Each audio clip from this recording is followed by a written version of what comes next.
Seriously?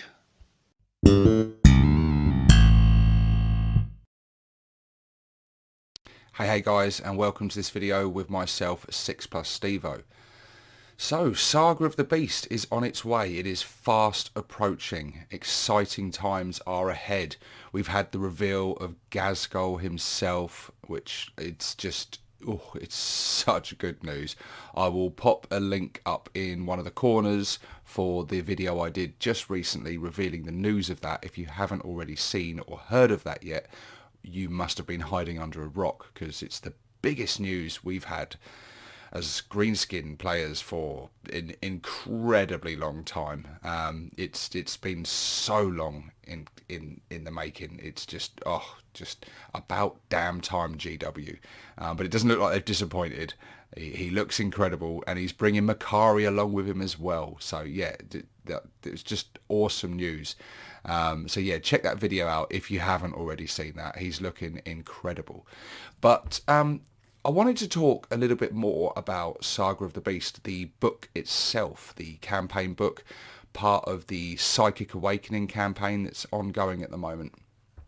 And I thought it was a great time to make a wishlist video, because we've got a lot of hopes on this book that this is going to buff our faction and make us a little bit more competitive on the tabletop, add some more flavour to the units and things. And we've seen this happen in the other books that have come out so far for other factions. They've had not only, in some cases, new miniatures, but they've had a lot of new Warlord traits, new stratagems, new psychic powers, and new abilities and buffs, etc. And so, yeah, I want to talk about some ideas that I've got buzzing around this brain of mine, about some things that I would like out of this book that I think would really strengthen us and make our faction a little bit more interesting, a little bit more fun to play, and most importantly of all, to make them a bit more competitive, because codex creep is happening. We're not in a terrible position, but Space Marines, I know a lot of people are going to be thinking of them, have had a lot of buffs recently, and they are becoming an increasingly really tough faction to play against on the tabletop. And along with a lot of other factions as well, have had a lot of buffs and things. And these Psychic Awakening books have been key in that. Like I said, giving them extra stratagems and warlord traits and abilities that have buffed. And we can expect much the same treatment. But what are we hoping to get? Well, I've got a few ideas. And straight off the bat, I would like, out of this book, to get some new, better psychic abilities for our weird boys. Now, we've got some great abilities. We've got some really, really good ones. And the obvious one that jumps out to all of us is to jump. To jump is something that I think virtually every orc player, certainly every orc player who uses weird boys in their army list, uses, because it is such a powerful tool if used correctly. And yeah, it's great. I always use to jump in my games. I can't imagine ever creating a list without a weird boy and not using to jump. It's just I've done it a couple of times and it's always gone pretty bad. It's key to winning half the time and getting a powerful unit where you want it and disrupting the enemy's plans. And that's great. However, a lot of the other not stratagems, a lot of the other psychic powers that we've got access to aren't great. They're all shades of average. We've got Warpath, which is a good one, and I know that's a popular one, and that's one I use sometimes as well, giving the buffing a unit and giving some extra attacks and stuff. But I think some more of the more offensive ones we've got are generally just not great. When you compare them to Smite generally wins out. I know for myself personally, if I'm looking to fire off some sort of offensive psychic abilities, then I generally opt for Smite. And if I'm not using Smite, then I'm using Warpath or to jump. And the other ones generally have left me a bit cold, and they're a bit meh at best. They're a bit situational, against a specific unit at a specific time, they can be really good, but generally I find them a bit underwhelming. And these are orc psychers, these are orc weird boys. And orcs should be fairly, I think orc psychic powers should be fairly basic and offensive. It fits the whole sort of, it fits our faction, it fits our lore. That the psychic abilities, and when a weird boy unleashes his psychic powers, it should be offensive and dangerous to not just the enemy but to ourselves as well. And I would like to see that represented more in this book. So yeah, Saga of the Beast, please give us some more psychic powers, some more offensive psychic powers. They can come with some high risks, that's fine, but also give us some high damage potential. A good way to dish out a lot of mortal wounds and things and really disrupt the enemy lines. That would be great. Moving on now to stratagems, because we know we're going to get a lot of stratagems, as all the other factions have been getting in their Psychic Awakening books. And we're going to be no different. But give us some stratagems for grot units. Maybe some unit-specific stratagems, because currently grots have access to very few stratagems, very few indeed. Unless you're using Grot Shield or some of the stratagems from the rulebook, or even a couple of the stratagems from Vigilus Defiant, I think you can use with grot units. I think that was FAQ'd. But they're minimal at best, so there really isn't a huge amount that we can do with them, and that's fine with the grots themselves. I get that, but it's left units like Killer Cans just left out in the rain. When you compare Killer Cans' potential with things like Death Dreads or even Gorkanauts, Morkanauts, they just don't hold up. We had a points drop with the Killer Cans, which helped them a bit, and they're not a terrible unit, but there's just far better you can spend your points on, and it would be nice to have something that would give us the option to buff Killer Cans on any given turn, whether that be in the shooting phase to increase their shooting or to increase their combat potential. Or what would be amazing would be something to increase their leadership or make them fearless for a turn. Like we used to get in the old rules where Killer Cans, if they were within range of a Death Dread, they were effectively fearless. Something like that would be really good, because Killer Cans' biggest weakness is their leadership, especially if you're using them in the full mobs of 6. It can cripple the unit. So yes, some stratagem, a Killer Can stratagem, and also a Met Gun stratagem. Met Guns are really good already. Loads of people use Met Guns. They are a mainstay of most shooty orc armies now, and for good reason. They are very, very good. But it would be nice to use some stratagems on them if we wanted to further buff that damage output and that firepower. It would be really, really nice to be able to use some stratagems to, whether that be to increase the range of them for a turn, or to reroll ones, or just something to increase that damage potential and make them even more devastating. I know there's probably some non-orc players right now scoffing at that, saying that Met Guns do not need buffing.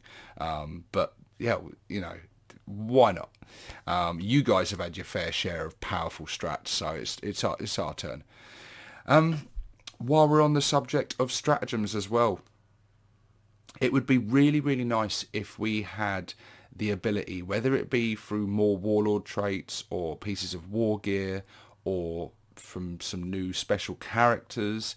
It would be great to have more access to be able to refund command points when using stratagems. Virtually every faction, if not every faction, has pretty easy access to abilities like this. For us, I think it's only Blood Axes that have access to that. I don't have the book at hand. I should know this off heart, but I think it's the Definking Cap, I think, or it might be the Warlord trait. that the Blood Axe has, but I know Blood Axes have access to an ability where they can refund command points on a 6+. And that would be great, because there's been many times where I have faced smaller elite armies that, because they're a smaller elite force, and perhaps haven't taken very much troops and things and haven't filled out those battalion detachments, they've started the game with very few command points, giving me the advantage in that respect. I've maxed out, lots of grots, lots of Orc boys, and really tried to fill out those battalion or brigade detachments and get a lot of command points. But by the end of the game, because they've got these amazing abilities that refunds command points, they've ended up actually having more command points by the end of the game than I've had, nullifying all my hard work in list building and things, and trying to build a fluffy list of actually, in an army having troops, to gain access to those command points. And that's been a hard pill to swallow at times, and it's been frustrating that it's not easy for us, unless you're playing Blood Axes, to get access to that. So it'd be nice to give us some kind of war gear or warlord traits or some special characters that could give us the ability to refund some command points. At least just give us the chance to, because that does really help. And from what I can tell, nearly every other faction has easy access to that kind of ability. And while we're on the subject of warlord traits and stratagems, I would like to see more clan-specific warlord traits and stratagems. As it currently stands in the codex, each clan has access to one exclusive warlord trait, one exclusive piece of shiny gubbins, and one exclusive stratagem, which is really cool. Those traits, gubbins and stratagems, adds that personality on top of the clan traits themselves to really differentiate your clan from other Orc clans and give you some special abilities that only they get access to. And that's cool, that's really good. Particularly for myself, being Bad Moons, the showing off stratagem has really helped me win some games and devastate opponents, especially when using it on my tank busters. But it would be nice to have more. It'd be nice to have more. If each clan could get access to one more each of those, to give you more options within that and further represent what your clan is good at and what it stands for. That would be really cool, just to add some more personality to the clans than they already have. And also to buff some of the weaker clans. Currently, Bad Moons, Death Skulls, Evil Suns, and to a lesser extent, I think Freebooters are all in a fairly good place in terms of their clan traits and abilities and things that they get. But I think Blood Axes and Goths, and to a stronger extent the Snake Bites, could definitely do with a bit of a boost. They are somewhat lacking compared to the other clans in terms of competitiveness. And I'm not saying that you can't get good results out of them with what they've got. You certainly can. But I think they need a little bit of help, specifically Snake Bites. They really could use a bit of a buff and something a bit more impressive. They don't have access to really, really good stuff. So it'd be nice for them to get a few more options, another stratagem, another warlord traits, something that could help buff that clan up a little bit. And then last of all, let's talk about Ghazghkull himself. So yeah, we're getting Ghazghkull. This is amazing news, amazing news. We've got an awesome new miniature. He's coming with Makari, which is really cool. But what are his rules going to be?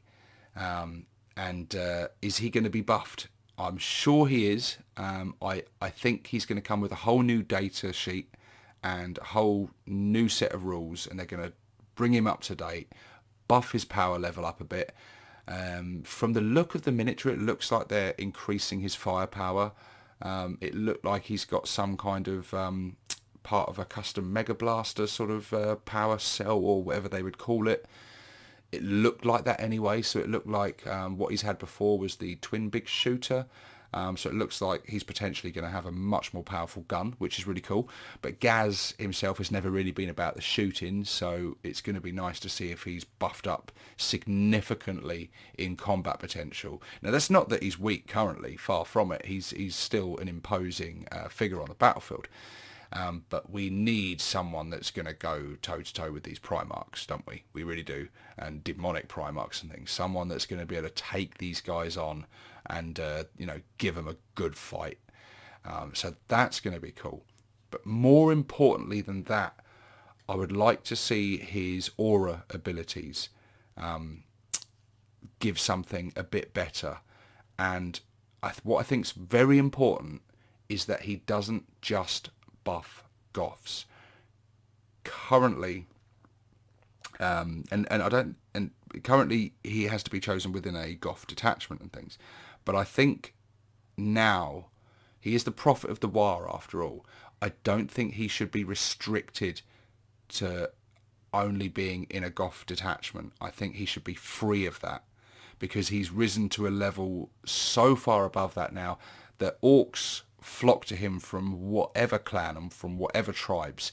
He is the prophet of the War, and that needs to be represented in game terms. And I think he should be able to be selected as a special character regardless of what clan you're running, because he's going to buff and send out aura abilities and lead any orcs.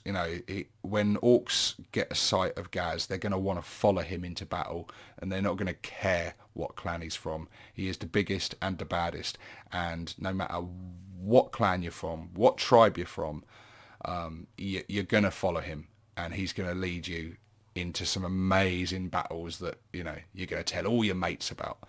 So I think it's important that they represent that as well. I mean, not only that, it would benefit GW, because then they'll sell more. Because I've seen in the 40k community chatting about the new miniature when he came out, a lot of people who are, whether they're Blood Axe or Bad Moon players and things, saying, yeah, the miniature looks cool, it's really cool that they're doing it. Doesn't help me though, because I'm not a Goth player. So I think it would benefit GW to make the rules like that, so that they're going to sell more, because that means every orc player is going to want a Ghazghkull in their army. Now, it's important that he still does he is Goth, and that's still represented, so perhaps he could buff any orcs from any clan, but he would give extra buffs to Goths. That would be very cool. And I think most of the time you would still want to have him in a Goth detachment so that he could get the most out of those Goth boys. But just open it up so that he is represented as the true prophet of the War and leading all orcs. He's the one that's going to unite all the warring tribes and clans, and just lead all greenskins on a war that is going to just decimate the Imperium and anyone else that stands in their way. It's exciting times, isn't it, guys? Well, there you go. Anyway, that's just a few of my ideas. I just sketched down a few ideas that I would like to see in it, and of course, we want to see new units, new characters and things, which I still think we're going to get more than just Ghazghkull himself. I really do. I think it would be strange if GW were to blow their load that quick and that early before we get the book, and leave themselves nothing else to reveal. So yeah, I still think we're going to get more as well. So that goes without saying. I wanted this wish list video to focus more on the strats and the traits and things, and the rules, rather than what new miniatures I want. Obviously, I want new miniatures. Whether we get like an upgraded commando kit or tank busters kit or death copters, or other new named characters, or a mega armored war boss, or a big mech with KFF miniature, or a new weird boy, the sky's the limit. We want it all, don't we? We want all this stuff. But yeah, this has got the potential. The release of this book and whatever else coincides and comes along with it, this has the potential to smash the hell out of the October that we had a while back, and really deliver to us what we want. and so far so good. They're on the right lines with this new Ghazghkull miniature because he looks amazing. But guys, down in the comments section below, please share your wish list. What would you like to see for Saga of the Beast, both in terms of new miniatures, but more importantly, new stratagems, new warlord traits, and new psychic powers, and new shiny gubbins. And share your ideas below, guys, because it's fun to just have these discussions and talk about this stuff. And for now, this is 6 Plus Stevo signing out.